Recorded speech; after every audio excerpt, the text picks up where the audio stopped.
Mais d'abord, Charlotte Dornelas est avec nous sur Europe 1. Bonjour Charlotte. Bonjour Dimitri, bonjour à tous. On vous en parle depuis hier sur Europe 1. Des parents sont appelés à voter aujourd'hui pour un éventuel déménagement de l'école maternelle de leurs enfants. Ça se passe à Saint-Ouen à cause d'un trafic de stupéfiants tout autour de l'école.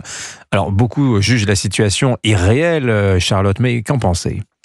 Tous les jours, on les voit, ils sont 5 ou 6 là au coin. Ce témoignage est celui d'une grand-mère d'élèves de cette école maternelle, 5 ou 6 donc, et c'est l'école qui déménage.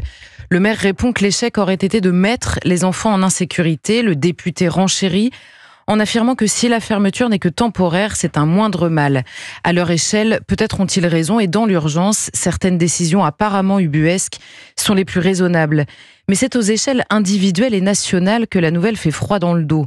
Pendant que nous nous écharpons pour savoir s'il faut décrypter ou non les messages de narcotrafiquants prêts à tuer leurs esclaves, des victimes collatérales, des agents pénitentiaires ou des rivaux, ce sont de plus en plus de Français qui pâtissent des ravages de ces trafics tentaculaires. Car si 5 ou 6 gamins qui disent la proximité d'une école la font déménager, quelle est la réalité que cette information quasiment grotesque cache ? Une capacité de nuisance absolument terrifiante. C'est l'organisation criminelle qui se cache derrière ces quelques gamins qui retient le bras de l'État en pareille circonstance. Il ne suffit pas d'en virer 5 ou 6, évidemment. Il existe une armée de petites mains prêtes à prendre le relais. Mais est-ce que c'est aussi grave que cela ? Si cela nous fait réagir, Charlotte, c'est bien que la nouvelle est ahurissante et assez inédite en fait. Il faut voir l'infinité de nouvelles qui ne nous font même plus réagir, à vrai dire.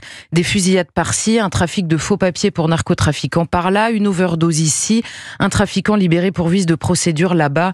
Le trafic submerge toutes nos institutions et nous n'y prêtons plus du tout la même attention que lorsque ces nouvelles nous sidéraient. Le déménagement d'une école nous frappe, mais ce n'est pas non plus la première fois, à vrai dire. En 2020 déjà, une école primaire avait déménagé à Nîmes en raison de l'utilisation d'armes de guerre à proximité dans ce quartier, lui aussi gangréné par le narcotrafic. Même débat autour d'une école de journalisme implantée non loin de Grenoble à Échirolles. Échirolles, ville dans laquelle les élèves d'une école maternelle, Elsa Triolet, avaient été privés de cantine en novembre dernier en raison du trafic de drogue. Ces élèves ne pouvaient plus sortir de l'école pour aller déjeuner quelques mètres plus loin. Là encore, c'était temporaire. Et que s'est-il passé un mois et demi après, en janvier ? La cantine a rouvert ses portes pour accueillir la trentaine d'enfants demi-pensionnaires à la condition qu'ils s'y rendent en contournant le point de deal. Toujours bien réel. La vérité, c'est que la guerre tarde et que ce sont nos vies qui s'adaptent au trafic. Alors heureusement, ça n'arrive pas tous les jours, ce genre d'affaires, Charlotte, et la détermination du gouvernement semble réelle. Est-ce que ça n'est pas une bonne chose ? Et c'en est une, évidemment, et ce réveil était urgent de l'avis de tous les acteurs de la chaîne pénale, des forces de l'ordre aux magistrats. Mais il est clairement minuit moins 5 et les entraves que nous avons patiemment construites pour complexifier justement les travaux policiers et judiciaires ces dernières années nous ont fait perdre un temps considérable en face de trafiquants dont la souplesse est sans limite. Alors certes, les écoles ne déménagent pas encore par dizaines, ni tous les jours, mais les habitants, eux, en rêvent de déménagement. Ceux qui le peuvent partent, la plupart n'en ont pas les moyens. Alors on peut se rassurer en répétant que nos vies n'ont pas encore totalement basculé à cause de ce poison.